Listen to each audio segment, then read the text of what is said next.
Hello दोस्तों, मैं doctor Dharmendra Kumar Sinha, visiting professor and psychologist. मित्रों, जैसा कि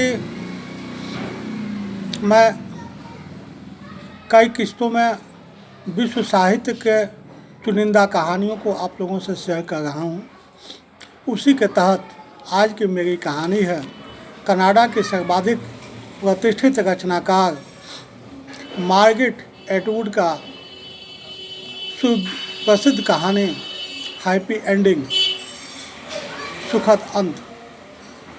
इस फर्स्ट पार्ट को जॉन और मैरी को एक दूसरे से प्यार हो जाता है और वे शादी कर लेते हैं। वे दोनों अच्छी और लाभकारी नौकरियों में हैं जो उन्हें प्रेरक और चुनौतीपूर्ण लगती है। वे एक बड़ा प्यारा सा मकान खरीद लेते हैं। बाजार में मकानों की कीमत बढ़ जाती है। साथ रहते हुए जब वे इसके लिए तैयार होते हैं तो उनके 2 बच्चे होते हैं। वे उनके प्रति बेहद समर्पित होते हैं। बच्चों का भविष्य उज्जवल रहता है। जॉन और मैरी का यौन जीवन भी प्रेरक और चुनौतीपूर्ण रहता है। उनके कई अच्छे मित्र होते हैं। वे सब मौज मस्ती भरी छुट्टियां बिताने एक साथ बाहर घूमने जाते हैं, फिर वे सेवानिवृत्त हो जाते हैं। उन दोनों के कई शौक होते हैं जो उन्हें प्रेरक और चुनौतीपूर्ण लगते हैं, और अंत में उनकी मृत्यु हो जाती है। कहानी यहीं ख़त्म हो जाती है। मैरी को जॉन से प्यार हो जाता है, लेकिन जॉन मैरी से प्यार नहीं करता। वह मैरी के शरीर का इस्तेमाल केवल स्वार्थपूर्ण भोग विलास तथा ओछे अहंग की तुष्टि के लिए करता है। वो उससे मिलने उसके मकान पर हफ्ते में 2 बार आता है। मैरी उसके लिए रात का खाना बनाती है, लेकिन आप पाएंगे कि जॉन उसे रात का खाना खिलाने के लिए कहीं बाहर ले जाने के योग्य भी नहीं समझता। जब वो खाना खा लेता है, उसके बाद मैरी की देह को भोगता है और फिर वो सो जाता है। उधर मैरी सारे बर्तन धोती है ताकि जॉन गंदे बर्तनों को देखकर यह न सोचे वह घर को गंदा रखती है।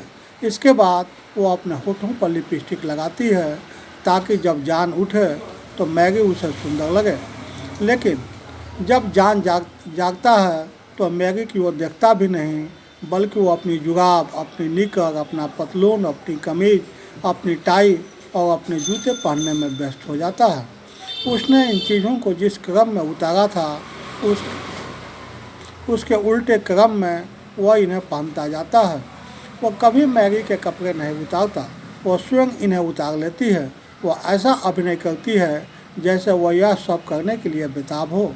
वह यह सब इसलिए नहीं करती क्योंकि उसे काम की राह अच्छी लगती है। दरअसल सच्चाई इसके विपरीत है। असल में मैरी चाहती है कि जॉन को ऐसा लगे कि उसे यह सब करने में मज़ा आता है। वो सोचती है कि यदि वे दोनों अक्सर ऐसा करेंगे तो जॉन को वो अच्छी लगने लगेगी। फिर जॉन इस काम के लिए उस पर निर्भर हो जाएगा और तब वे दोनों शादी कर लेंगे। लेकिन जॉन बिना किसी अभिवादन के बाहर चला जाता है। 3 दिन बाद वह शाम 6 बजे दोबारा मैरी के मकान पर आता है। फिर वे दोनों देख से खेलने की क्रिया को वैसे ही दोहराते हैं।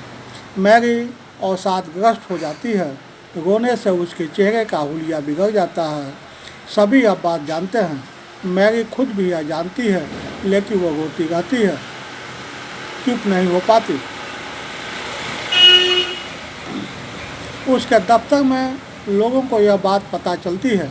मैरी के महिला मित्र उससे कहती है कि जॉन इंसान नहीं है, चूहा है, सुअर है, कुत्ता है और मैरी के लायक नहीं है। लेकिन मैरी उनकी बातों पर यकीन नहीं करती।